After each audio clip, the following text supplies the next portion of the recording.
RSS ने किस प्रकार से जयप्रकाश नारायण जी के सारे आंदोलन का नाजायज फायदा उठाया, किस प्रकार से उन्होंने अपनी जो एक तरीके से क्रेडिबिलिटी बनाई राहुल गांधी जी को, सोनिया गांधी जी को और प्रियंका गांधी जी को कि किस तरीके से उस समय इंदिरा जी और जयप्रकाश नारायण जी के बीच में देवासायम साहब एक ब्रिज बनने की कोशिश कर रहे थे। आरएसएस उस समय एक ऐसा संगठन था जो उस समय के लोगों के जहन में क्या था आरएसएस के बारे में कि ये वो संगठन है जिसे सरदार पटेल साहब ने बैन किया था। स्वयं सरकार ने इतनी कोशिश करके कंट्रोवर्सी बनाई, उसमें रोक भी ली कुछ देर के लिए कांग्रेस पार्टी को मिसगाइड करने के लिए, और आरएसएस और बीजेपी की और चुनाव आयोग की सहायता करने के लिए उन्होंने ये पीएल डाली है सुप्रीम कोर्ट से पहले। असली मुद्दा यह है राहुल जी की स्पीच में कि उन्होंने इन चुनाव में चोरी की मशीनों के बारे में एक शब्द नहीं बोला है, जबकि खड़गे जी ने 26 नवंबर को यह बोला था कि हम इन मशीनों के खिलाफ पेपर बैलेट वापस लाने के लिए राहुल जी के नेतृत्व में एक भारत जोड़ो यात्रा जैसा एक प्रोग्राम करेंगे। उसको जयराम रमेश जी की खुशी जो है ना, मैं ज्यादा दिन चलने नहीं दूंगा इन स्लीपर सेल्स की। देखिए वजह यह है, सीधी सीधी बात है, आरएसएस और बीजेपी द्वारा स्पॉन्सर्ड फिल्म है, उनकी एक मेंबर ऑफ पार्लियामेंट द्वारा बनाई गई फिल्म है। उन्होंने तो सीधे बोल दिया अभी तुम्हें 10 साल लगेंगे मोहन भागवत जी क्या बोलते हैं और उसका मतलब क्या है समझने के लिए, ऐसे बोलते हैं वो। तो मैं कंगना जी से क्यों कहूंगा कुछ, कंगना जी से भी यही कहूंगा ये किताब पढ़ लें, शायद वो अपनी फिल्म का एक जो सीक्वल बनाएंगी माफी मांगते हुए कि मैंने सब झूठ बोला था। ये मेरे पास बहुत सारे काम हैं, महत्वपूर्ण काम है संविधान बचाने के, मेरे पास समय नष्ट करने के लिए नहीं है, तो मैं ऐसी फिल्में देखने के लिए जरा भी इंटरेस्टेड नहीं हूँ। विरोध क्यों कर रहे हैं सर? इस फिल्म से ज़्यादा ज़रूरी जो इमरजेंसी की असली दास्तान है, जो कहानी कभी नहीं बताई गई, वो हमारे जो देवासायम साहब हैं उन्होंने एक किताब लिख के, एमजी देवासायम साहब आप सब उन्हें जानते हैं, ये किताब उन्होंने एक लिखी है इमरजेंसी एंड नियो इमरजेंसी, यानी कि 1975 वाली इमरजेंसी और आज जो इमरजेंसी है उन दोनों का मिलान, यानी कि उन्होंने उसका कंपैरिजन किया है और निष्कर्ष ये निकाला है कि वो इमरजेंसी भी कोई इमरजेंसी इतनी खतरनाक नहीं थी जितनी आज की इमरजेंसी, जो आज अघोषित जो आपातकाल लगा हुआ है वो है। इसमें एक और एस्पेक्ट है जो मैं चाहूँगा, स्लीपर सेल्स की जो बात हम बार बार कह रहे हैं आज, उसके बारे में भी डिटेल में लिखा हुआ है कि किस प्रकार से, क्योंकि ये देवासायम साहब वो व्यक्ति हैं जो कि एक तरीके से उस समय में जयप्रकाश नारायण साहब को चंडीगढ़ जेल में रखा गया और उस वक़्त के डीसी एमजी देवासायम साहब थे चंडीगढ़ के, तो वो जयप्रकाश नारायण जी के रेगुलर टच में थे और उनसे बहुत सारी उनकी डिस्कशंस हुई, बातें हुई, और आरएसएस ने किस प्रकार से जयप्रकाश नारायण जी के सारे आंदोलन का नाजायज फायदा उठाया, किस प्रकार से उन्होंने अपनी जो एक तरीके से क्रेडिबिलिटी बनाई, उसके बारे में इस किताब में लिखा हुआ है। और ये मैं समझता हूँ कांग्रेस के अंदर जो ईमानदार लीडर्स हैं, ख़ास तौर पे कांग्रेस की जो हाई कमांड है, उसे ये किताब ज़रूर पढ़नी चाहिए। राहुल गांधी जी को, सोनिया गांधी जी को और प्रियंका गांधी जी को कि किस तरीके से उस समय इंदिरा जी और जयप्रकाश नारायण जी के बीच में देवासायम साहब एक ब्रिज बनने की कोशिश कर रहे थे, और अगर ये काम उनका हो जाता और उस समय के स्लीपर सेल्स ना होते तो शायद आरएसएस को देश में प्रमुखता प्राप्त करने का मौका ही नहीं मिलता, क्योंकि आरएसएस उस समय एक ऐसा संगठन था जो उस समय के लोगों के जहन में क्या था आरएसएस के बारे में कि ये वो संगठन है जिसे सरदार पटेल साहब ने बैन किया था। इस संगठन को बैन होने वाली जो छवि थी ना, सरदार पटेल साहब के द्वारा बैन हुई संगठन की छवि, वो धोने के लिए सारे स्लीपर सेल्स ने, जो जयप्रकाश नारायण जी से इंदिरा जी और दोनों वो आपस में बात करने को भी एक तरीके से तैयार हो गए थे और इमरजेंसी विड्रॉ तक हो जाती। ये सब राज डायरेक्टली इनडायरेक्टली इस किताब में हैं जो मेरे ख्याल से हर एक व्यक्ति को पढ़ने चाहिए। ये फिल्म तो जैसी है वो सब आप लोग जानते ही हैं, किसने ये फिल्म चलवाई है, किसने उसकी कंट्रोवर्सी है। इसमें सबसे ज़्यादा मज़ेदार बात ये हो रही है कि इमरजेंसी फिल्म के बारे में स्वयं सरकार ने इतनी कोशिश करके कंट्रोवर्सी बनाई, उसमें रोक भी ली कुछ देर के लिए कि कंट्रोवर्सी फैल जाए किस तरीके से, लेकिन जो रिपोर्ट्स मेरे पास आ रही हैं चल नहीं पा रही है फिल्म। तो क्या इससे लेकिन इसके ये किताब पढ़ने के लिए लोगों के पास अच्छा मौका है इमरजेंसी की असली पिक्चर जानने के लिए, और आज की इमरजेंसी किस प्रकार की इमरजेंसी है उसके बारे में इसमें लिखा हो। दूसरा जो हमारा सब्जेक्ट है वो है वही स्लीपर सेल्स। उस समय के स्लीपर सेल्स और आज के स्लीपर सेल्स, जयराम रमेश साहब ने जो हमने एक बड़ा एक तरीके से सफलता प्राप्त की थी, Punjab and Haryana high court से जो ऑर्डर आया था उसके बाद सरकार को कानूनी बदलना पड़ा। उसको मेरा आरोप यह है जयराम रमेश जी के ऊपर और केसी वेणुगोपाल साहब के ऊपर कि कांग्रेस पार्टी को मिसगाइड करने के लिए और आरएसएस और बीजेपी की और चुनाव आयोग की सहायता करने के लिए उन्होंने ये पीएल डाली है सुप्रीम कोर्ट। आज से पहले तो आप लोगों ने मेरे ख्याल से नहीं सुना होगा, जयप्रकाश ये क्या नाम है इनका, जयराम रमेश जी ने कोई पीएल डाली हो, मैंने तो नहीं सुना। खैर डाली होगी कभी छुपते छुपाते, आज तक नहीं डाली। ऐसी कौन सी उन्हें आवश्यकता पड़ गई कि उन्होंने पीएल ही डाल दी। उन्होंने तो बहुत बड़ी बड़ी एक तरीके से सख्त शब्द बोले थे चुनाव आयोग के खिलाफ, खासतौर पे महाराष्ट्र इलेक्शन के बाद कि अब हम कानूनी कार्रवाई करेंगे, हमारे लिए कोई जवाब नहीं दे रहे। आज तक कोई कानूनी कार्रवाई उन्होंने नहीं की। ये हमारे कहने के बाद जो एक तरीके से चोर की दाढ़ी में तिनका होता है ना, तो एक पंथ दो काज कर रहे हैं। एक तो हमारा नुकसान कर रहे हैं, देश की सिविल सोसाइटी जो एक मजबूत तरीके से इन चुनाव में चोरी की मशीनों को रोक पा रही है या रोकने की कार्रवाई मजबूती से कर रही है और पेपर बैलेट वापस लाने की मजबूती से कार्रवाई कर रही है, उसके राह में रोड़े अटकाने के लिए ये पिटीशन डाली गई है। और मैंने उस पिटीशन का कुछ हिस्सा पढ़ा है, वो पूरी तरीके से उसी तरीके से प्लान की गई है कि हमारा आंदोलन, हमारा संघर्ष कमजोर पड़े। ये इल्जाम मैं जयराम रमेश जी पे लगा रहा हूं। और मजेदार बात यह है कि इसमें कपिल सिब्बल साहब भी पहुंच जाते हैं। अरे भाई, जो अभिषेक मनु सिंघवी साहब हैं वो मेरी नज़र में तो कपिल सिब्बल साहब से बड़े वकील हैं, उनसे ज़्यादा समझदार वकील हैं, ये मेरा अपना आकलन है। तो कपिल सिब्बल साहब वहाँ क्या करने पहुँच गए थे? क्योंकि G23 किसने बनाई थी? आप लोगों को याद होगा, कांग्रेस को नुकसान करने के लिए, कांग्रेस के खिलाफ G23 इन्हीं कपिल सिब्बल साहब ने बनाई थी। तो जयराम रमेश जी और कपिल सिब्बल जी का अब जो एक तरीके से तार जुड़े हुए अंदर से अपने आप ही एक्सपोज हो गए। तो मैं किसी का भी नाम ऐसे नहीं लेता हूं। और जयराम रमेश जी जाके कपिल सिब्बल साहब के पॉडकास्ट में भी बड़ी उनको इंपॉर्टेंस दिलवाने के लिए, उनको पॉपुलर करने के लिए कांग्रेस पार्टी का नाम इस्तेमाल करके जयराम रमेश जी उनके इंटरव्यूज में भी जाते हैं कपिल सिब्बल साहब के। तो ये कार्रवाई सिर्फ और सिर्फ इसलिए हुई है, लेकिन देश की जनता को अंबेडकरवादियों के ऊपर भरोसा रखना चाहिए। हम लोग अपने मुट्ठी भर साथियों के साथ ना सिर्फ आरएसएस और बीजेपी और इलेक्शन कमीशन के भ्रष्ट अधिकारियों को रोकेंगे, बल्कि हम ये जो स्लीपर सेल्स हैं, आरएसएस के एजेंट हैं, अलग अलग पार्टीज में छुपे हुए हैं और भीतर घात कर रहे हैं सभी पार्टीज में।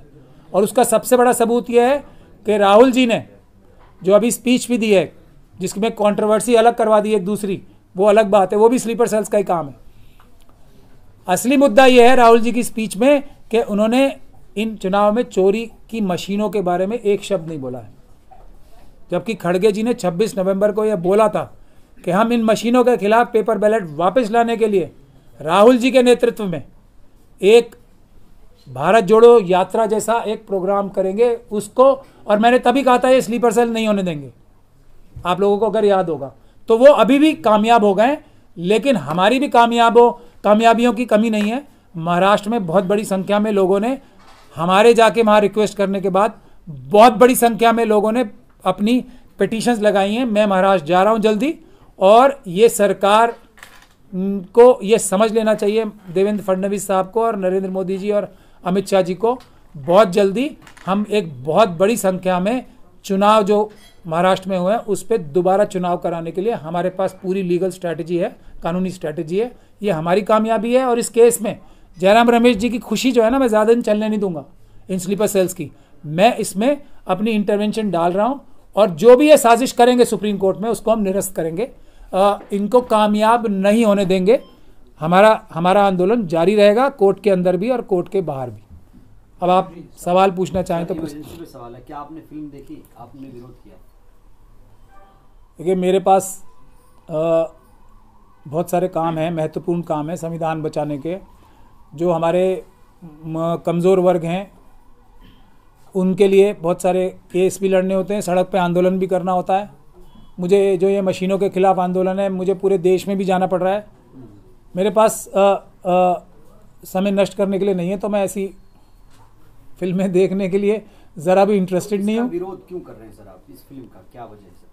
देखिए, वजह यह है, सीधी सीधी बात है, आरएसएस और बीजेपी द्वारा स्पॉन्सर्ड फिल्म है। उनकी एक मेंबर ऑफ पार्लियामेंट द्वारा बनाई गई फिल्म है। ये विरोध का सीधा कारण है। आरएसएस और बीजेपी का विरोध का कारण मेरा ये है कि बाबा साहब डॉक्टर अंबेडकर ने भी आरएसएस और उस समय की जंग संघ के बारे में ये बोला था कि जो बहुजन समाज के लोग हैं, जो कि अंबेडकराइट हैं, वो कहीं भी और चले जाएं मगर इन दो संगठनों में ना जाएं। ये बाबा साहब का कहना है, उसी को मैं आज रिपीट करता हूं। मैं अपनी तरफ से तो नहीं कह रहा हूं ये भी बात कि आरएसएस और बीजेपी को छोड़ के आप, दिल्ली में भी मैं यही कह रहा हूं, कोई भी व्यक्ति आरएसएस और बीजेपी को छोड़ के कहीं भी और वोट दे, जो भी कैंडिडेट जिस कॉन्स्टिट्यूंसी में सबसे अच्छा उनको नजर आ रहा है मजबूत, वहां वोट दें। मैं ये बाबा साहब से सीख के ही कह रहा हूं। और अब जब जिसने बनाई है वो मेंबर ऑफ पार्लियामेंट ही है, तो आप समझ सकते हैं मैं क्यों विरोध कर रहा हूं और उसका स्टैंडर्ड क्या होगा। देखिए, नहीं, मेरी बात सुन लीजिए ना। अभिनय तो मुझे मोदी जी का सबसे ज्यादा पसंद है, अभिनय तो अमित शाह जी का सबसे ज्यादा पसंद है, तो इसका मतलब मैं उन्हें ही देखता रहा हूं। अभिनय तो मोदी जी के सामने कंगना रनावत जी कुछ भी अभिनय करने नहीं पाएंगी, ये मेरी गारंटी है, ये मेरी गारंटी है। मोदी जी उनसे कहीं 10 गुना ज़्यादा अच्छे एक्टर हैं, मगर अच्छा एक्टर होना महत्वपूर्ण नहीं है। महत्वपूर्ण क्या है कि आदमी कर क्या रहा है, अपने टैलेंट का फ़ायदा या नुकसान क्या कर रहा है। जैसे अमित शाह साहब कम बड़े एक्टर हैं, उन्होंने बाबा साहब का अपमान करने की कितनी ज़बरदस्त कोशिश की पार्लियामेंट में, तो क्या अब मैं उनका वो उनकी वीडियो बार बार देखूं? मैं तो देखता ही नहीं उनकी वीडियो कभी भी, जो वो बार बार सर्कुलेट कराते हैं अपने ही आरएसएस और बीजेपी के जो उनके सोशल मीडिया के एक्टिविस्ट हैं, सबसे बार बार अमित शाह साहब ही तो करा रहे हैं उसको प्रोपोगेट बार बार। तो मैं वो देखूं? अब जो विदुड़ी जी ने, जो विदुड़ी, एक मिनट, वे जो रमेश विदुड़ी जी हैं, जो बीजेपी के चीफ मिनिस्टर के कैंडिडेट हैं, अब उन्होंने जो घटिया बयान देते हैं, वो अपनी मानसिकता बार बार दिखा रहे हैं। अभी एक और भी बयान दिया उन्होंने, हिरनी और पता नहीं क्या क्या बकवास करते हैं वो, तो मैं उनको देखूं? एक्टर वो भी बहुत अच्छे हैं, मगर उनकी जो ये गंदे घिनौने कारनामे हैं उनको देखना आवश्यक नहीं है। सर, जो मॉडर्न हिस्ट्री के, मुझे जो मॉडर्न हिस्ट्री है, जो काला दौर था, उसको फिल्म में दिखाया गया। आजकल के दौर के बच्चे देखेंगे और जानेंगे कि आखिर इमरजेंसी क्या थी, तो क्या गलत है इसमें? आजकल के बच्चे इमरजेंसी से बड़ी इमरजेंसी देख रहे हैं ना, इसीलिए तो ये किताब है अघोषित इमरजेंसी। आज नौकरियां नहीं है और जो नौकरी मांगने सड़क पे मांग कर बैठे हैं उनके डंडे पड़ रहे हैं।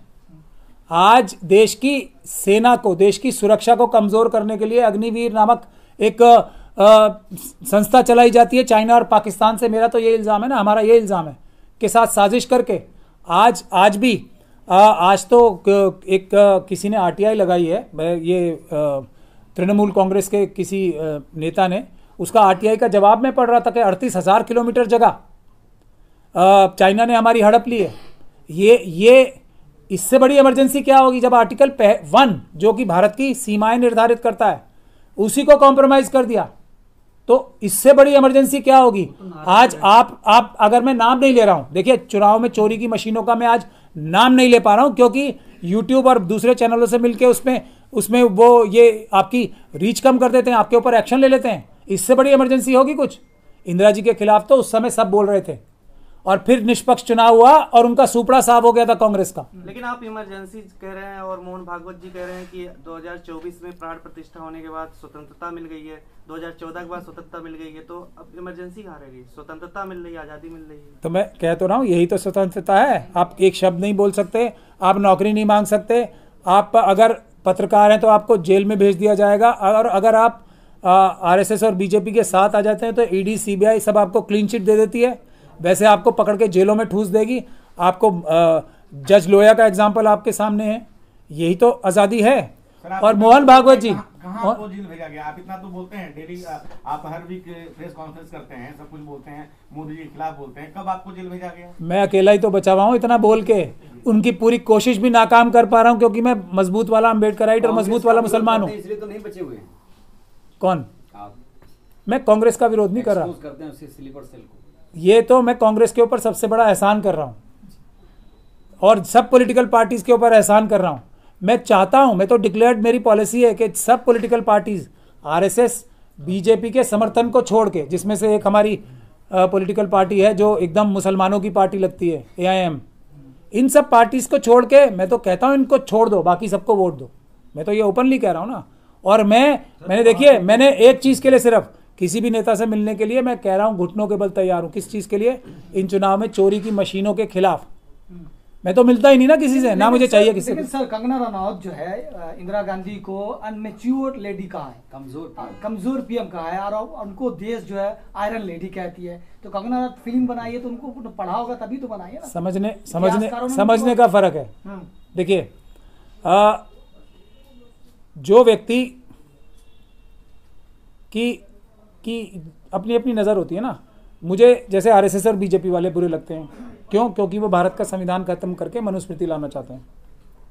तो अब जो आरएसएस और बीजेपी के लोग हैं, मनुस्मृति को मानने वाले लोग हैं, उनको मैं बुरा लगता हूँ। ये ऐसे है, कंगना रनावत जी का जो मानसिकता है, जो उनका मेंटल लेवल है, उससे इंदिरा जी उनको बुरी लगेंगी। और जो इंदिरा जी को समझने वाले लोग हैं, जो आरएसएस और बीजेपी की मानसिकता वाले नहीं हैं, उनको कंगना रनावत जी बुरी लगेंगी। ये बिल्कुल साफ है। जितना कंगना रनावत जी को वो इंदिरा जी कमज़ोर लगती हैं, इसका मतलब बाकी सब लोगों की नज़र में वो उतनी मजबूत हैं, एंड वाइस वर्सा। तो अब देखिए, आज़ादी की बात आपने की थी मोहन भागवत जी की। तो आज़ादी में जो मेरे पास आज़ादी आई, जब मैं पैदा ही हुआ तो मेरे पास क्या क्या आज़ादियाँ थी, इसका उल्टा मोहन भागवत जी आज़ादी देना चाहते हैं सबको। मेरे पास वोट देने का अधिकार था, मेरे पास पढ़ाई लिखाई का अधिकार था, मेरे पास कुछ भी बोलने का अधिकार था, प्रॉपर्टी रखने का अधिकार था, मेरे पास और SC ST और OBCs के पास जब मैं पैदा हुआ तो रिजर्वेशन का अधिकार था। अब ये मोहन भागवत जी को ये सब आज़ादी नहीं लगती, उनको तो ये गुलामी लगती है। उनको आज़ादी क्या लगती है? ढोल गवार शूद्र पशु नारी, ये सब ताड़न के अधिकारी, उनकी आज़ादी वो है। तो उनकी आज़ादी के स्टेप में जो उन्होंने सबसे बड़ा कदम लिया है अब तक, वो डिस्क्राइब कर रहे थे कि जनवरी 2023 में या जब भी उनको आज़ादी मिली है, वो अपनी आज़ादी को डिस्क्राइब कर रहे हैं। और उनके एक बहुत बड़े नेता, मैं आपको ये भी बता दूं, उन्होंने ये डिक्लेयर किया है कि 2035 तक हिंदू राष्ट्र स्थापित हो जाएगा, ये संविधान खत्म कर देंगे, दूसरा संविधान ले आएंगे ओपनली। और वो उनके एक बहुत ही मुखर व्यक्ति हैं जिनका सामना मैं अदालत में कर रहा हूँ बहुत सारे केसेस में। वो जैन साहब जो है, कौन रहेगा ये बताइए।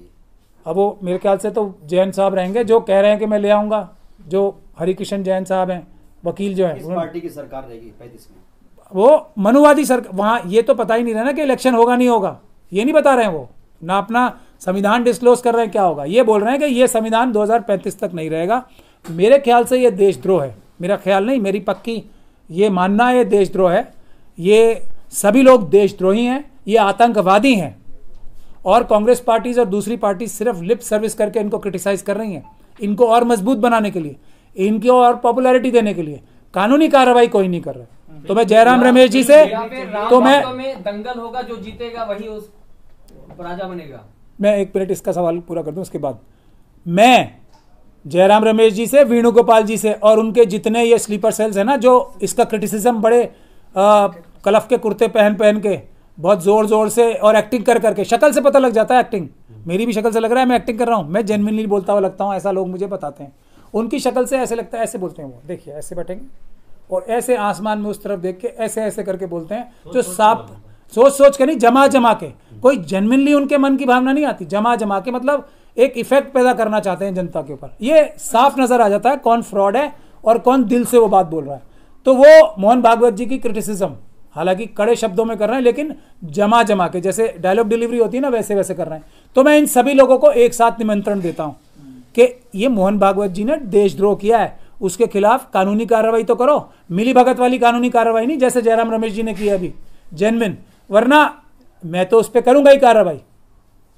और अब थोड़ी बहुत शर्म आ रही हो तो पक्की मजबूत कानूनी कार्रवाई, ये देशद्रोह का काम जो किया है मोहन भागवत जी ने, ये बोल के उस पे करके दिखाया। साहब आपने एफआईआर दर्ज कराने गए थे, मोहन भागवत, वो एफआईआर तो हुई नहीं, तो मोहन भागवत पे आप करेंगे? मगर मैं दिल लगा के ताकत लगा के कर रहा हूँ ना, गया था मैं, और अब मैंने केस भी दर्ज कराने के लिए तैयारी कर ली है अदालत में, उसी प्रकार से जैसे मशीनों के खिलाफ और ये जो वोटर्स लिस्ट में धांधली हुई है, मैंने उसके खिलाफ ऑलरेडी पटियाला उसमें केस कर दिया है। ये वोटर्स की जो लिस्ट में धांधली हुई है दिल्ली और पूरे देश में, और उसका नोटिस भी अदालत से जारी हो गया। तो मैं जेन्युइन कोशिश कर रहा हूं अपने अकेले हाथ से और अपने मुट्ठी भर साथी, जिसमें देवा सायम साहब हैं, प्यारेलाल गर्ग साहब हैं, जिसमें राजू पुरलेकर साहब हैं, और जो मुट्ठी भर साथी हमारे हैं, जस्टिस कोलसे पाटिल हैं, प्रभाकर परकला साहब, ये सब लोग मुट्ठी भर लोग ही काम कर रहे हैं ना, बाकी सब तो लिप सर्विस कर रहे हैं। ड्रामा देखो कैसा करते हैं कि इतनी सख्त शब्दों में बोल रहे हैं। अगर मोहन भागवत जी परमिशन ना दें